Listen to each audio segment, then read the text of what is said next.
have your camera up. Could somebody give me a wave and let me know if you can hear me? Thank you. Thanks for joining us this evening and welcome to our Explore New Hampshire Lakes webinar series. Tonight we're going to talk about lakes in spring, but we aim to have about one webinar a month. And this month we actually have a bonus webinar in April. So make sure that you're registered for all of those. You can register on our website. As you can see, we have some activity in the chat box. Please feel free to introduce yourself and share what you love most about lakes in spring. Let's see if I can control the screen. So just some meeting management before we get started. This session will be recorded, and we do ask that participants remain muted for the duration of the webinar to keep things in order. If you leave your camera on this evening, that's fine. Just remember that others can see you. If we do start experiencing some connection issues, if you're willing to turn off your camera, that would be great. It helps us to conserve bandwidth, but if we don't have any issues, it's not anything anybody needs to worry about. For those of you that are new to Zoom, I'd like to introduce you to how to change your name when you're in these meetings.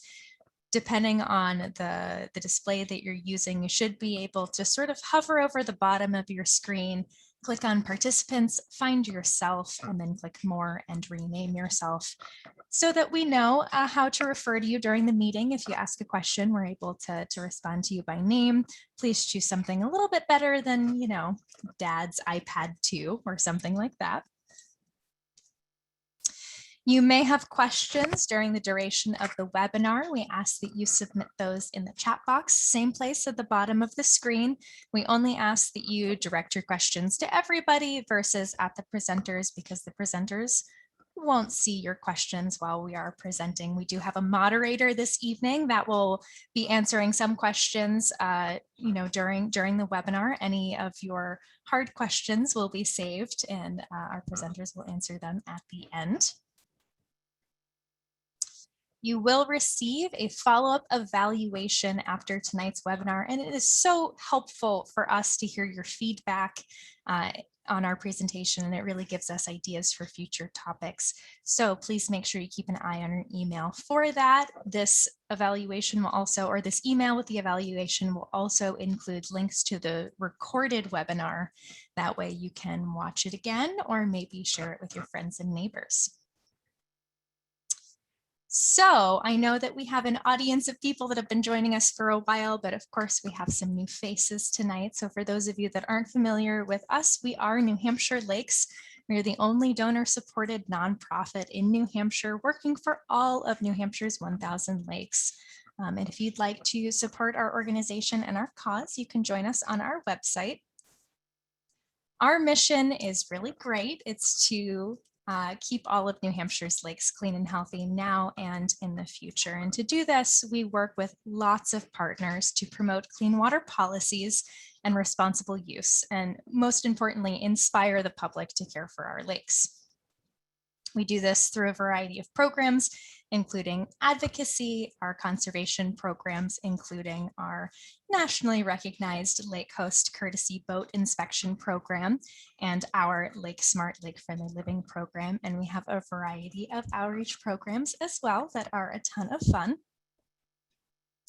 I'd like to take a moment to thank our sponsor. Grapponi Automotive is a long-term supporter of New Hampshire Lakes. They are really wonderful, and I should say that I have purchased vehicles through Grapponi, my husband and I. So just a quick shout out to Grapponi and thank you for sponsoring this webinar. To introduce our host for this evening, I am Krystal Balanoff. I am your New Hampshire Lakes Conservation Program Coordinator. I will be one of your hosts tonight. I will be co-presenting with Andrea LaMoreaux, our New Hampshire Lakes Vice President. And moderating the chat box this evening is our awesome outreach program coordinator, Erin Mastine. So she will be responding to you and compiling your questions for our Q&A at the end. And with that, we're going to dive into lakes in spring, and I will turn it over to Andrea to kick this off. All right. Well, thank you, Krystal, and good evening, everyone. Again, lots of friendly faces there and some new ones too. So great. Well, it's a beautiful evening out there tonight. Thank you for taking the time to spend an hour or so with the New Hampshire Lakes team and your fellow attendees. So our lakes are changing. They change as the seasons change. We're going to focus tonight on how our lakes are waking up from winter's nap and what's happening right now in spring. And so I'll sort of go over the ecology, the physics of it all, and then Krystal will talk to us all about some of the things we can do this time of year to help keep the lakes that we love healthy.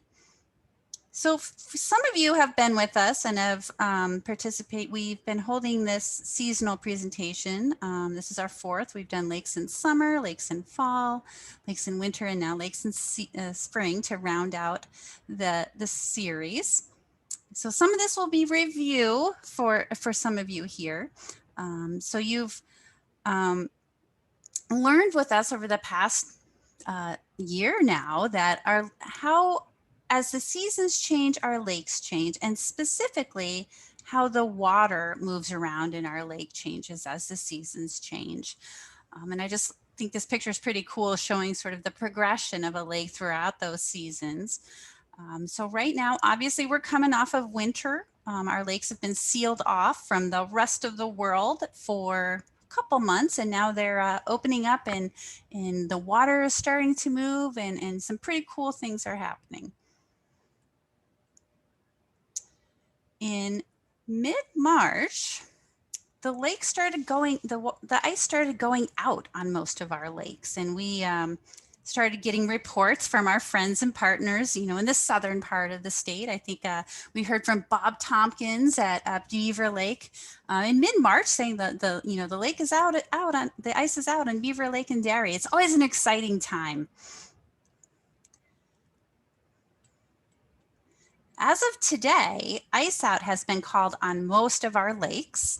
I actually just saw that the ice was declared out on Newfound Lake today.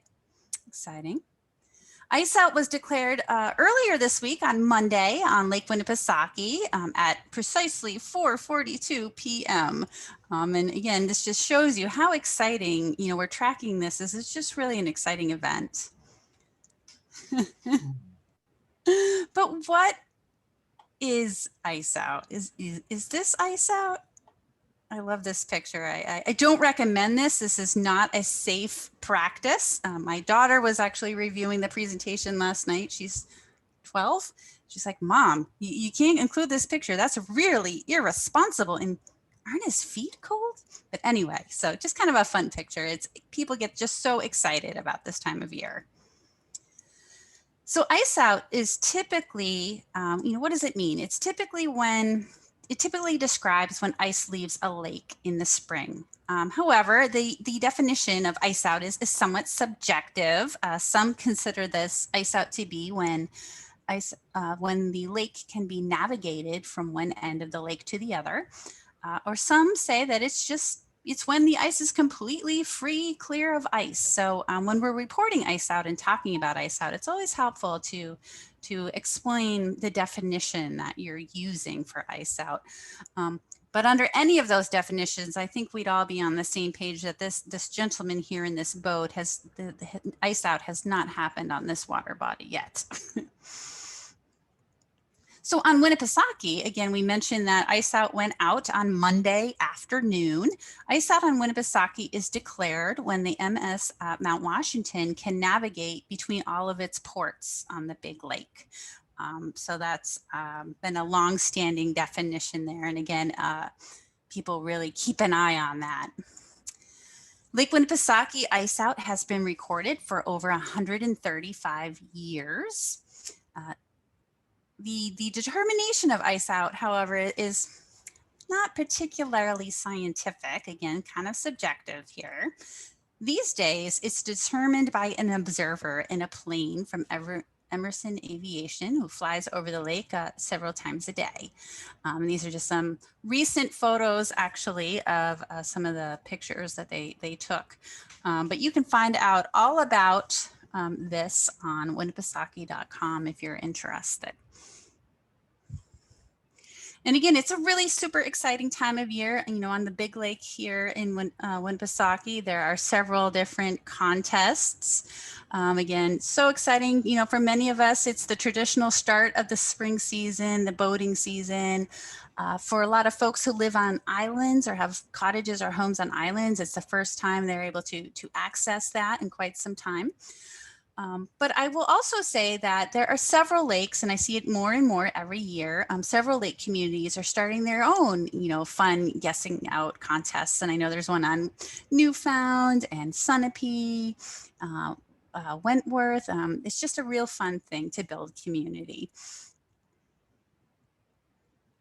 All right. But how does the ice really go out? And here's where we'll get a little bit into the physics, but don't worry, it won't be too techy here.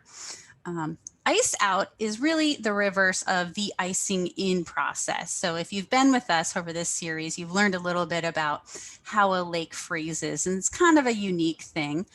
But to really boil it down, ice in happens when the lake loses heat in the fall. And ice out happens when the lake gains heat in the spring. So pretty simple, but how does that really work? And just a quick refresher for those of you who have been with us, and also an introduction to those of you who haven't been with us. But so during fall, the cooling surface water of our lakes becomes heavier, and it becomes denser. When things become heavier, they become denser, and it sinks down, forcing warmer, less dense air to the surface where that water cools. So the cooling and sinking, so, you know, warmer water rising up, cooling off and sinking down and pushing more warm water up keeps happening basically until all of the water in the lake cools down. And it's sort of these pictures here are depicting that. And once the lake is all basically the same density, the same temperature in late fall, something kind of interesting happens. Let's see here.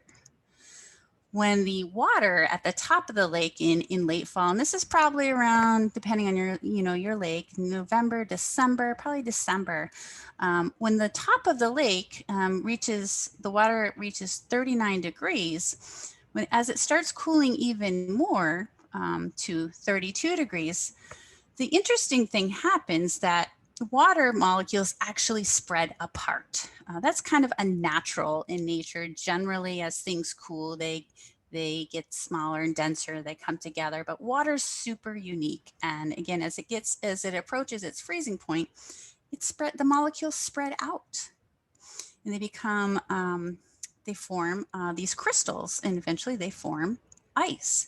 So the ice is on top of that water is colder and less dense than the lake water below it. And that is why, let's see here, I have a big picture. That is why lakes freeze from the top down and not the bottom up. If lakes froze from the bottom up, the fish, this guy would be pretty unhappy.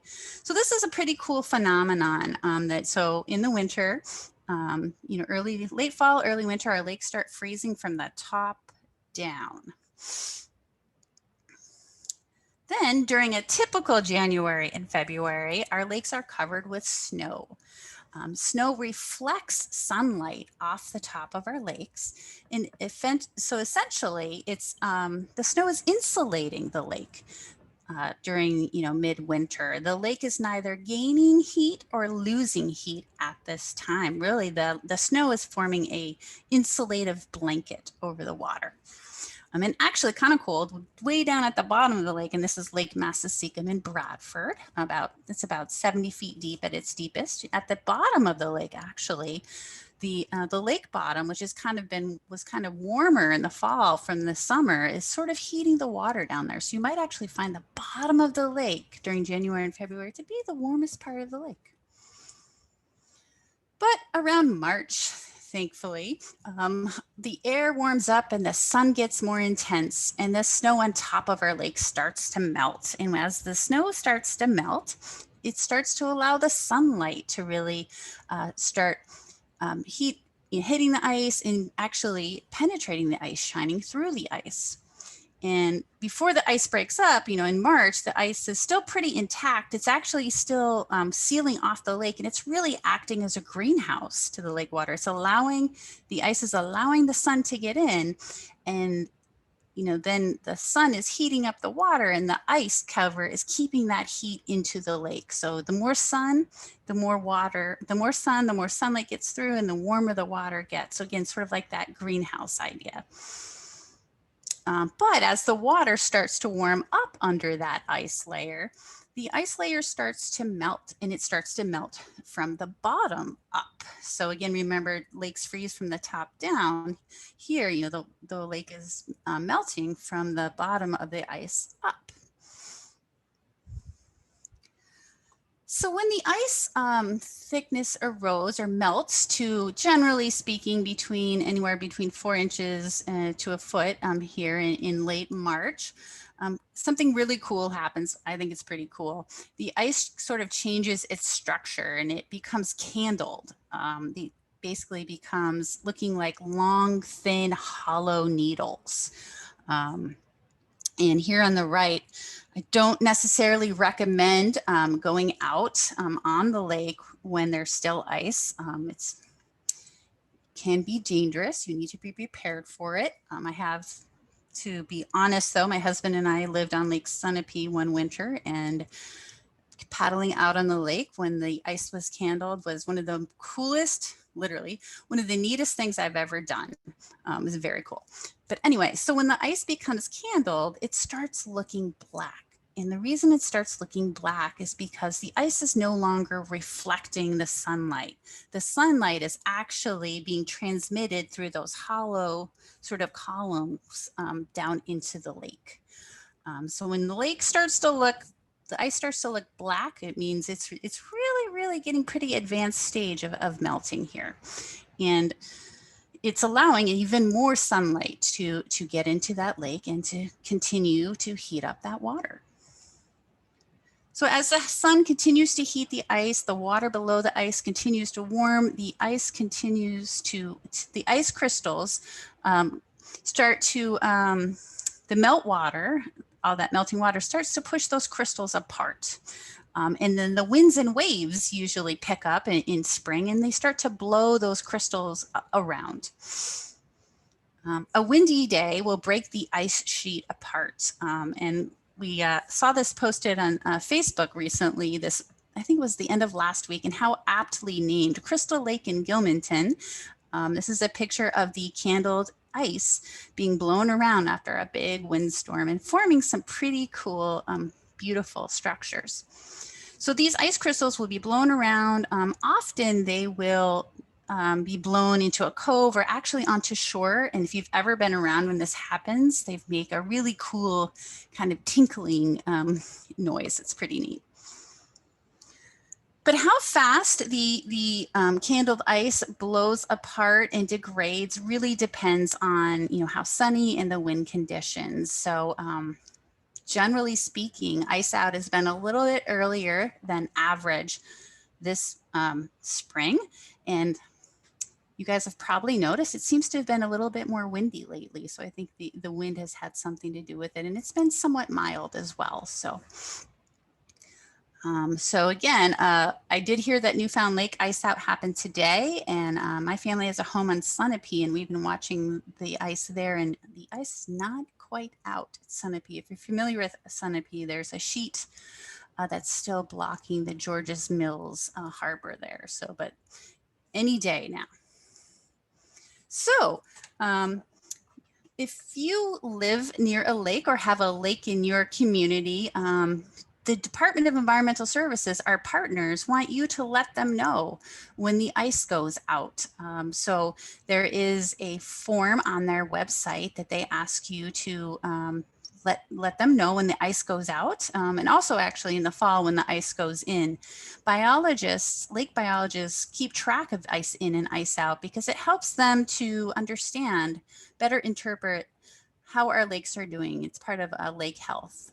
So if you haven't reported ice out yet, I do encourage you to do so. The form on their website's a teeny bit hard to find, so we've made a quick and easy little link down there in the corner of the website for you to find that.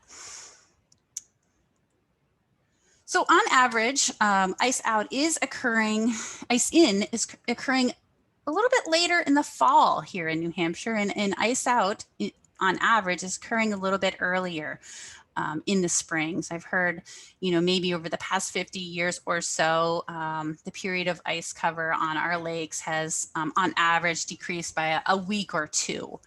And that's something to pay attention to and something to be, a little concerned about. A shorter period of ice cover on our lake has some impacts on lake ecology. It can mean a longer growing season for the plants, the good plants and also the not so good plants, the invasive species in our lakes, things like milfoil. A shorter period of ice cover can mean a longer growing season for algae. Most algae is good. Too much algae is not great. But also could be a longer growing season for toxic cyanobacteria. That is something that you don't want in large quantities in the lake that you love. It can make you and your pets ill. And we've done a number of presentations on cyanobacteria. So if you're interested in learning more of that about cyanobacteria, I invite you to visit our article, our website library, our webinar library. A shorter period of ice cover, a thinner ice cover, and less solid ice on our lakes reduces our opportunities to enjoy frozen lakes. I have to share just a quick story. My in-laws, my husband's parents, live on Seneca Lake in New York, the biggest finger lake there, and their lake never really freezes. It might have skimmed over a couple times in the past century, but when I brought my mother-in-law, Kate, out onto the ice during winter on Lake Sunapee for the first time, she was completely spooked. Like, this isn't normal. This isn't natural. Should we really be out here? But, usually in an average winter, we can get out there. We need to be safe, but we can get out there and enjoy our lakes in a variety of ways.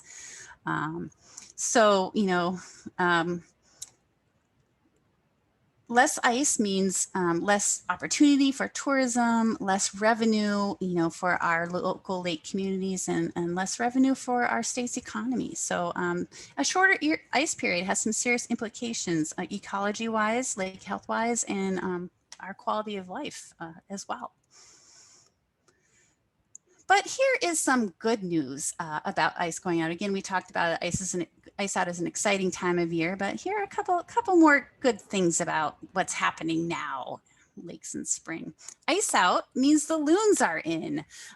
So loons are we know they're pretty amazing birds, but I just don't know how they do it. They must do reconnaissance flights, every day as light from the ocean over to our lakes and back every day to see when that ice has gone out or is close to going out on their favorite lake. And our partners at the Loon Preservation Committee want to know when you guys observe the loons on a local lake. So there's a report right on their website that you can fill out to let them know. So during spring, our lakes are experiencing rejuvenation. During the winter, I talked about they've been sealed off from the rest of the world. Whatever oxygen and nutrients were in that lake at the end of the fall was going to be all those organisms in the lake would have available to them throughout the winter.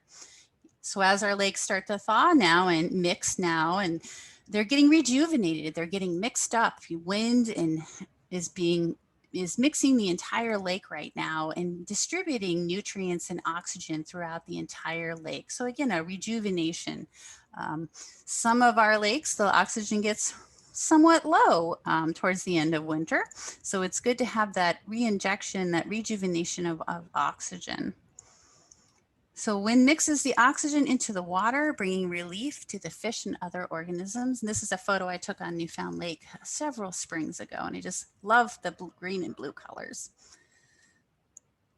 Snow melt and rain and spring rains actually do bring some important nutrients into our lakes. Nutrients for the fish and the plants and the algae. But hopefully the spring rains don't bring in too many nutrients. We don't want the spring rains to bring in too much soil, which might have phosphorus attached to it. Phosphorus, you'll learn a little bit more from Krystal. You know, it does some unkind things to the ecology of our lakes. So I guess one of the things I wanted to mention, and many of you may be aware of this, the state biologists are pretty interested to see how much rain we're going to get this spring. Lake levels are on the whole fairly low right now. Groundwater is fairly low. We are still experiencing a drought. And so that's something that dam managers, you know, and water level management is going to be looking at is what are the spring rains going to look like? Right now, the sun's intensity is increasing and slowly warming our lakes. Pretty soon, well, not so soon for me, but maybe soon for you. In a month or two, we might be able to take that first dip into the lake. And I know that's something we all probably look forward to. So probably a little too cold and not a great idea right now, but hopefully in maybe 2 months, we'll be able to comfortably wade in the lake for a little bit. But until then, I would be remiss if I didn't say, it is a fun time of year to explore the lakes, and I know we all want to get out and see what's changed along the shoreline. But you know, if you do venture out, please be very careful, and that means going with a buddy. It means having, of course, your personal flotation device and all the other safety gear, and dressing appropriately. This is the time of year, unfortunately, where you hear some pretty heartbreaking stories of people getting overcome by cold water. And so that's just sort of a quick view of what's happening to the, you know, to the physics and the ecology of the lake. And I'll turn it over to Krystal. She's going to get into some other important information. Thanks, Andrea. That was all really interesting. And, you know, while the cold waters in the lakes aren't great for humans this time of year, at the risk of sounding really nerdy, it is a great time of year to go down by the shoreline where there is vegetation or some leaf litter, and just to sit and focus your eyes on the water and look for things called Benthic Macroinvertebrates. They're basically just little water bugs that live in the lakes, and they are awake this time of year. And if you go down, you know, when it's sunny in the morning, you might find some really cool and rare creatures that are, you know, usually hard to find other times of year. So that's my aside. But otherwise, I really don't like to be in or near the water this time of year either, because it's really cold still. And so I tend to focus on some other aspects of loving our lakes. And spring is a really good time for all of us to take a step back and interact with our lakes in kind of a different way, from a more protective standpoint. So it's a really good time to renew your commitment to protecting our lakes. And I'm going to give you some tips. One thing that you can do this time of year, which Andrea is demonstrating in this picture here, is to sweep up your driveway and parking areas. If you have any leftover sand or salt that was used to de-ice those areas or provide traction, take a broom out, sweep those up, put them in a pail to use for next year, and that will prevent it from washing into the lake. And that is really important. And I know that I need to go to our office because I know that our office landlord wants to keep us safe and always puts down a lot of salt every season. So I've got to get over there and sweep that up and put it back in the bucket to keep it from washing off and getting into the lakes. So salt and sand can have some pretty negative impacts on the quality of the water in the lakes. The sand can destroy fish spawning and nesting areas, and that sediment can actually scratch and clog fish gills. It can accumulate on the lake bottom and bring in nutrients like phosphorus, which Andrea mentioned earlier, and phosphorus is an essential nutrient for plant growth. And so not only does it fuel native lake weeds, it also fuels invasive lake weeds as well as algae growth and potentially toxic cyanobacteria. So something that we want to keep from getting into our lakes if we can. Another thing we can do is take a walk around our properties. Check your driveway and parking areas, your walkways, your yard, and even your shoreline if you have one. And look for any areas where water has washed away soil. Because even if it's not a lot of soil that's getting washed away by rain or snow melt or other runoff water, all of that soil also contains phosphorus. And so it's really important to keep that nutrient out of our lakes. So stabilizing these areas with some creative techniques, you can either DIY it or work with a professional. You basically just want to keep water, you want to shed water off and into a stable vegetated area. So think about a meander instead of a straight channel. If you have a straight channel of soil eroding on your property, it would be a good idea to break that water off and shed it off of that surface. So here we've got a picture of rubber razors. Rubber razors are very common for people that have gravel roads. This is just something that as water washes down the driveway, it hits this piece of rubber and it goes off onto the side where it is stabilized and it can settle out. Picture in the center here is just a nice upgrade to how we might access the water by installing some infiltration steps. So obviously infiltration steps are filled with gravel in between each steps. So instead of being a completely impervious surface, that gravel provides a place for water to sink into and spread out. And then everybody's shoreline can always use a little bit more vegetation or shoreline buffer, as we like to call them. That band of vegetation between your property and the lake is our lake's last defense, to protect the water from anything that's washing overland, off the property, off the road, and in the watershed above us before getting into the lake. All of that stuff can contribute to that muck layer that we all know and despise when you get out of your kayak or your raft or your boat or whatever and your foot sinks down into the mud. If you have that growing into your lake, there's something you can do about it, or at least there's something you can do to stop it from growing as quick as it's growing. And it is to keep phosphorus out as much as we can. Now, my favorite topic is how to keep an eye on your septic system. This time of year is another essential opportunity. Spring and fall are really good opportunities to kind of hawk eye your leach field. If you are outside this time of year and your leach field shows this healthy, lush, green grass or vegetation over your leach field where the rest of your property, your grass might still be brown and struggling to grow, that is a red flag. So you want to check for signs like that. Do you have lush grass growing over your leach field? Do you have any soggy areas?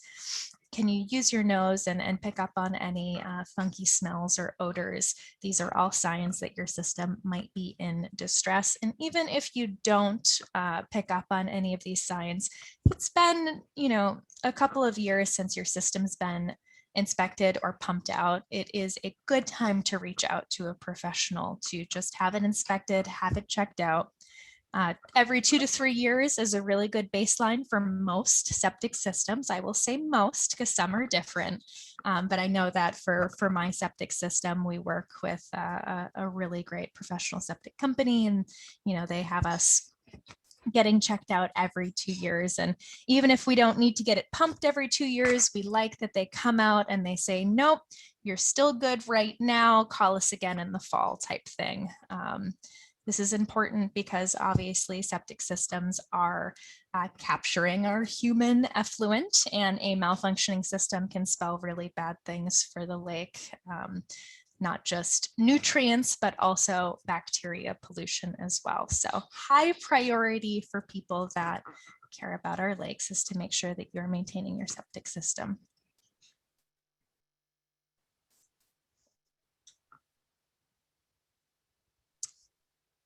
And while we are on that topic, it's also a good time of year to clean up after your pets. It certainly has been a long winter. If you haven't been keeping up with cleaning up after Fido, now is a really good time to go out with a scooper and grab all that before the spring rains have a chance to wash it away. Pet waste, like human waste, contains a lot of harmful bacteria and nutrients that can impact our lake. And of course, while we're talking about manure and fertilizer, I do recommend that you refrain from fertilizing your lawn because it probably doesn't need it. We do have very fertile soils here in New Hampshire. So if you are somebody that is fond of their lawn and concerned that you might need to be maintaining it in any particular way, you can have your soil tested. There is a soil testing lab at UNH. So before you just go and throw fertilizer down, know that you can get it tested first. You can get your soil tested and the lab will tell you what nutrients you might actually be lacking. So before throwing fertilizer down, maybe there's something else that you can do. Maybe it's not what you think it is. Perhaps it needs to be dethatched or aerated.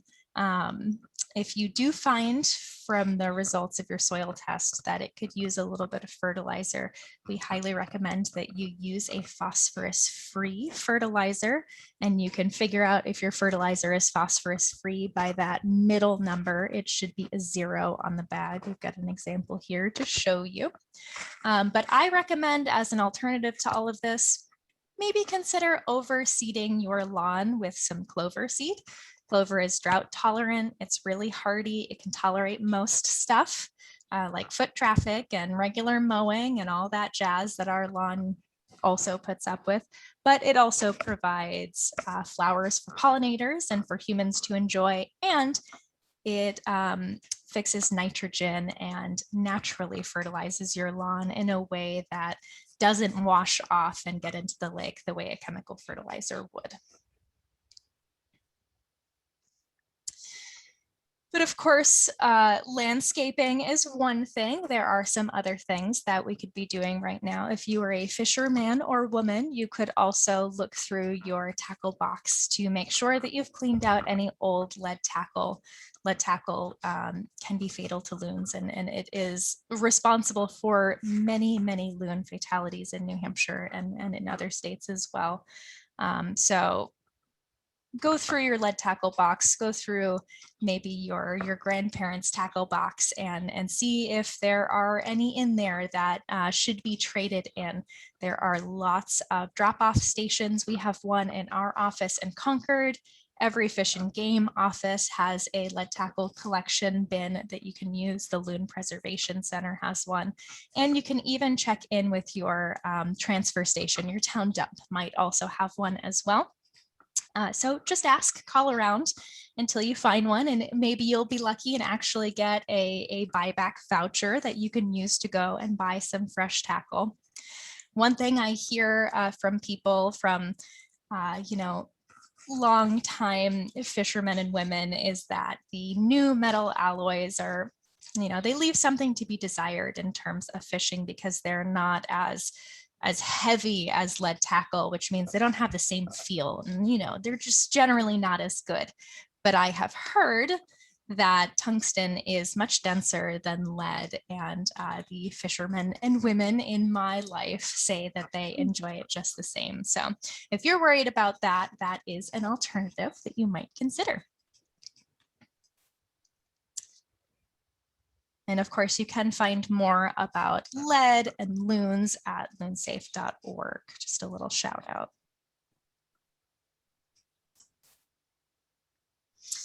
So those were just a few quick tips about what you can do to live in a more lake-friendly way this spring. But of course, we can't tell you everything that you could be doing this time of year, and there is a ton. So we have many, many more resources on our website and even professionals that you can get in contact with.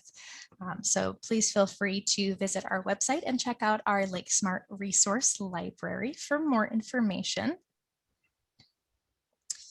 And of course, we hope that you'll share these tips with your friends and neighbors and encourage them to try them too, because living in a more lake-friendly way is sort of like a chain reaction. If you start and then you spread the word, the intent is that we can make lake-friendly living the norm in New Hampshire.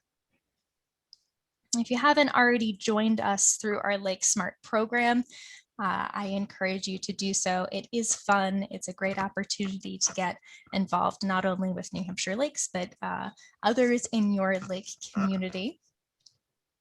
Lake Smart is our online education and recognition program. It's totally free and it's voluntary. So it's just a really safe way for property owners to learn about their actions and learn how to take some steps to live in a more lake-friendly way. And we always want to give this, this little plug here that this is a non-regulatory program. So we made Lake Smart to give everybody sort of a safe environment to have this learning experience. So if you start out your Lake Smart journey, this is your personal journey. It's totally voluntary. You do it at your own pace. Nobody's going to be watching you to make sure that you're doing anything. Nobody's going to get you in trouble. It's just there for you to be like, oh, I didn't realize that my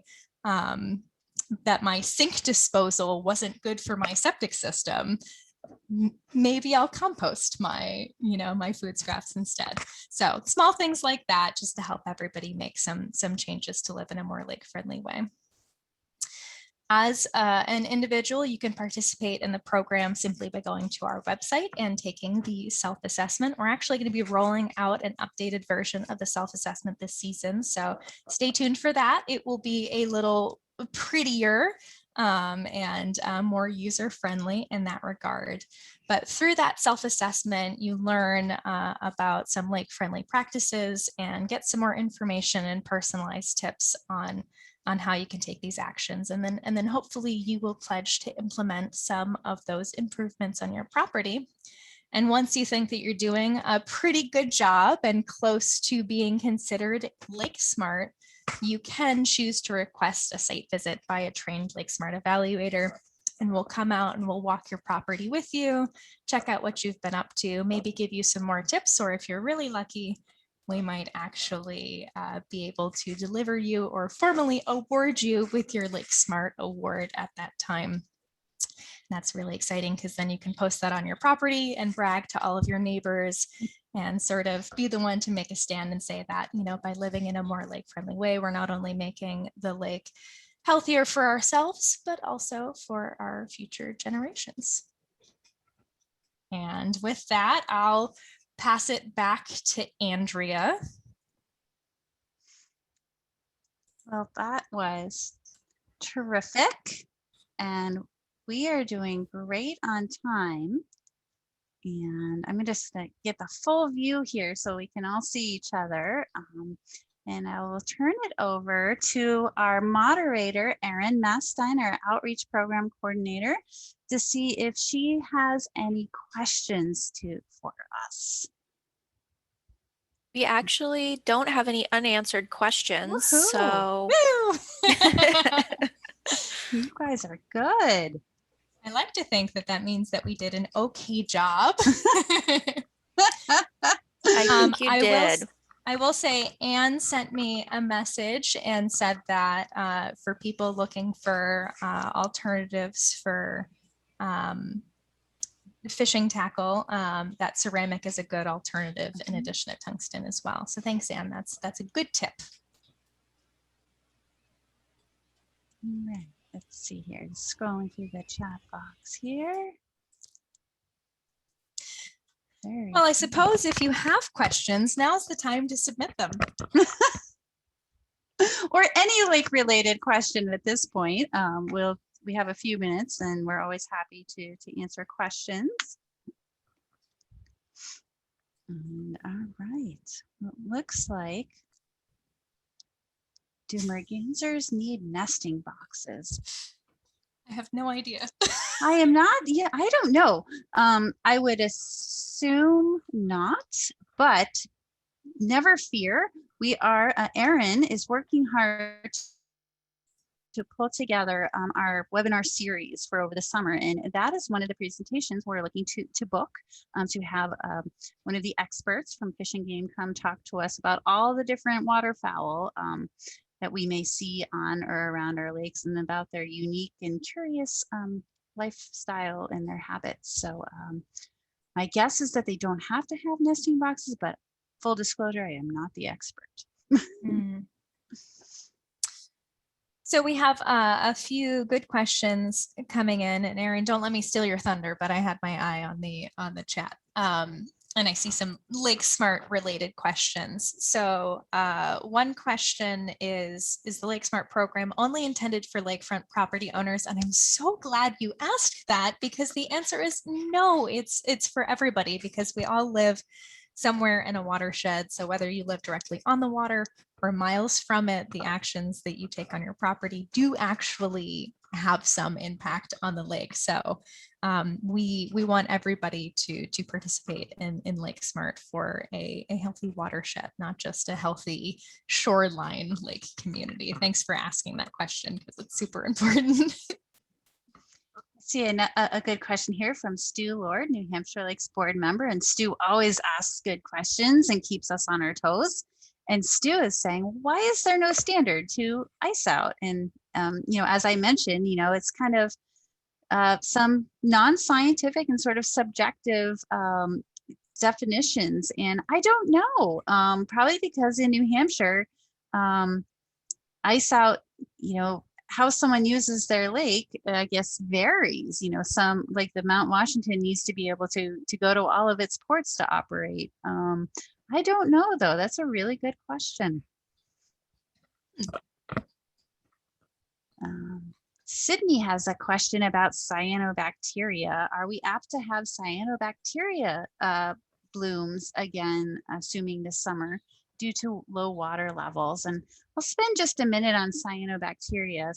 For those of you who aren't familiar with it, cyanobacteria, they are ancient organisms that are found in all of our lakes, but sometimes they are found in a lake in denser and higher concentrations, and some species of cyanobacteria have toxins in them, toxins that can be harmful to wildlife and to people.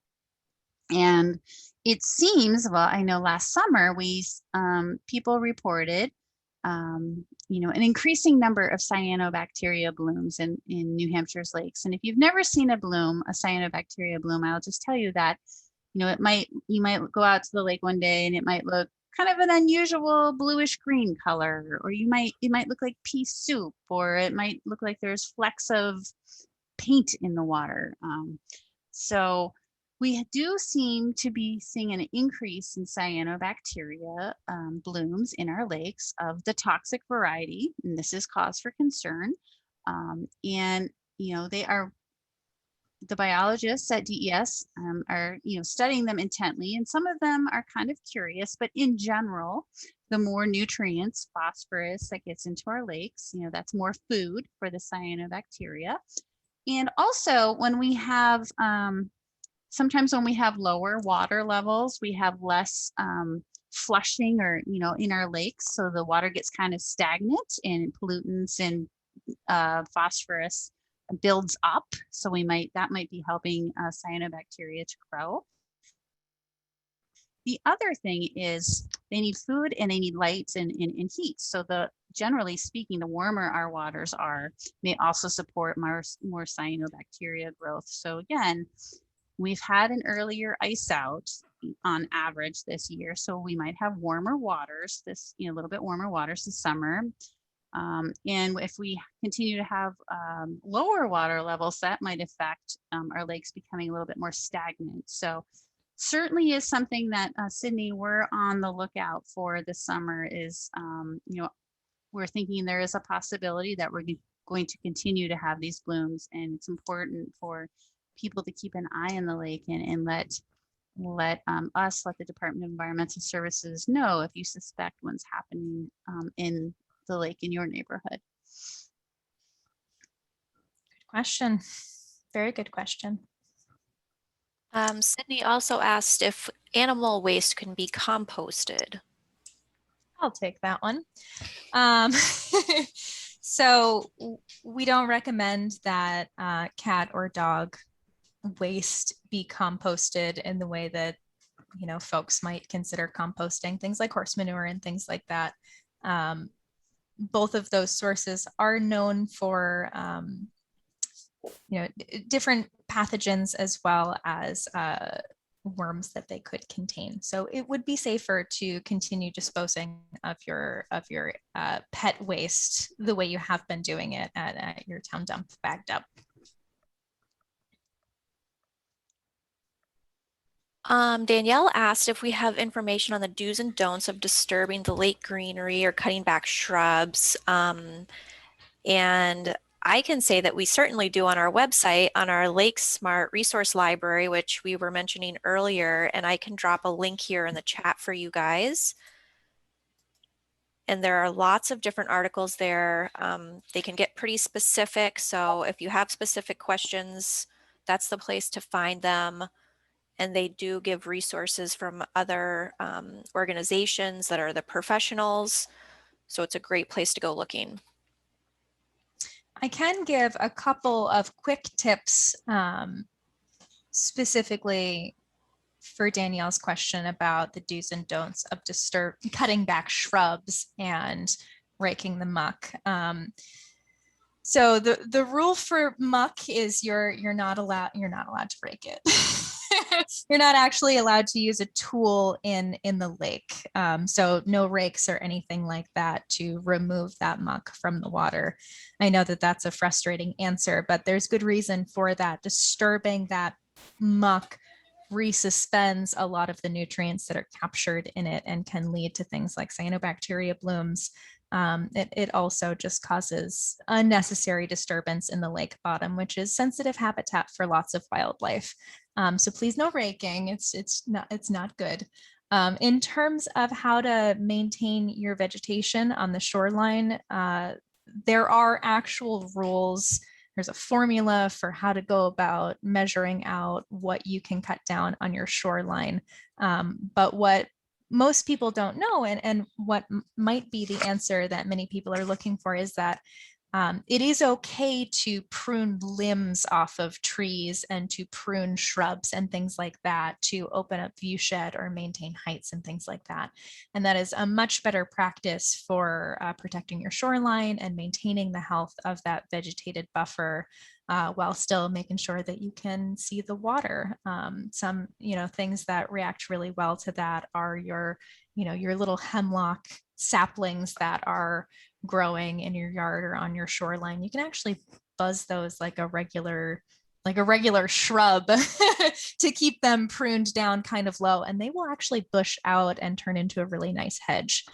So if you're not actually cutting anything down and you're just taking off a branch here and there, that is okay. But if you're trying to cut things down, you're going to want to do some more research. And you can find that information on our website.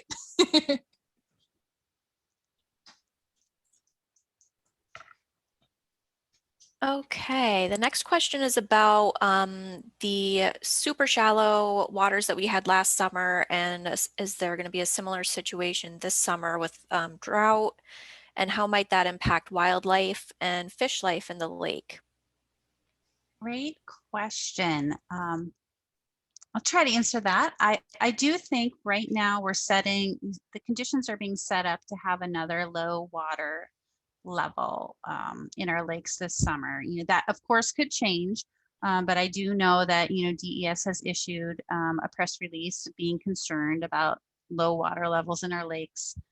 And so, yes, so low water levels. The good news is kind of that the waters have been low, and the wildlife in the lake, are able to move, generally speaking, into deeper water areas. So as long as it doesn't happen super fast, and this is a little bit of a tangent, but several years ago, I worked at the Department of Environmental Services, and a small pond, they did a drawdown in the fall, and it was done super fast, probably too fast, because in the spring, after ice out, all of these dead snails washed up everywhere.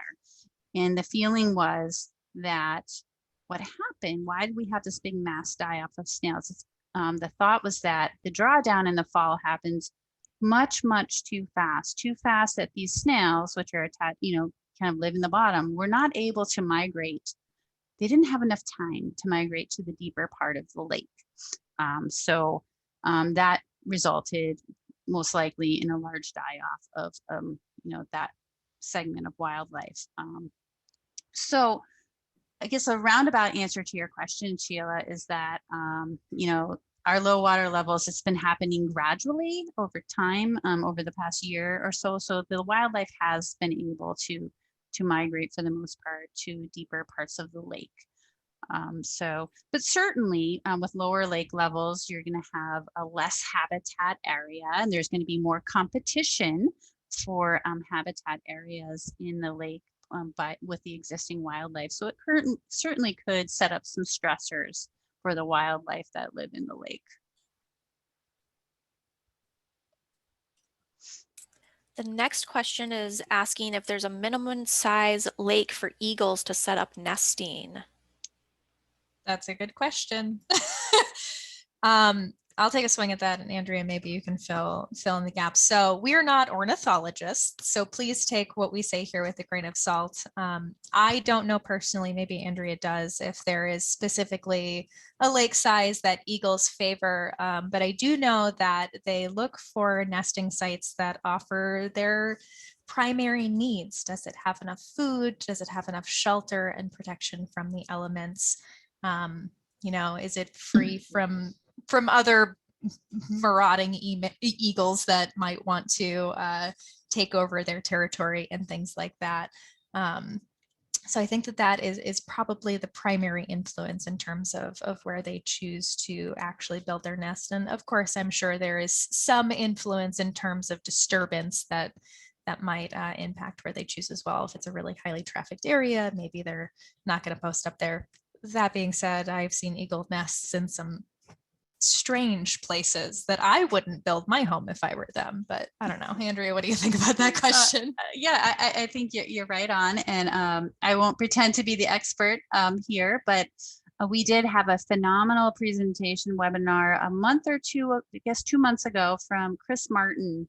He is the eagle expert with New Hampshire Audubon. And that session just blew me away with how much information he shared. That webinar, Eagles and New Hampshire Lakes, is archived on our website. So you can go see the slides and actually watch the whole webinar. If you haven't seen it, That was highly a very recommend informative webinar. So good. Okay, I think we are almost running out of time, but we have one last question. Are lakes regularly being stocked with fish these days, and especially Granite Lake, if you happen to know anything particular about that one? First of all, hi, Alfreda. It's nice to hear from you. I've enjoyed meeting with you and your group at Granite Lake. And great question. Yes, Fish and Game they do regularly stock a number of our lakes in the state. I am not up to speed on what they're doing at Granite Lake, but that is something I can research and get back to you. I know how to find you, so I will research that for you and get back to you soon. And anybody that is curious about that, where you'd want to look for that information is the Inland Fisheries Division at Fish and Game. So freshwater stocking. Right. Well, I think we're right about at 8 o'clock, and this has been great questions. I really appreciate you all being here, and I just wanted to just take a moment and again thank our presenting sponsor, Grapponi Automotive, for their support in this webinar series. So we are so thankful for their support, and as Krystal mentioned, they do a really great service. So if you have any automotive needs, you should definitely reach out to them. They are awesome. And with that, I guess we'll say goodnight.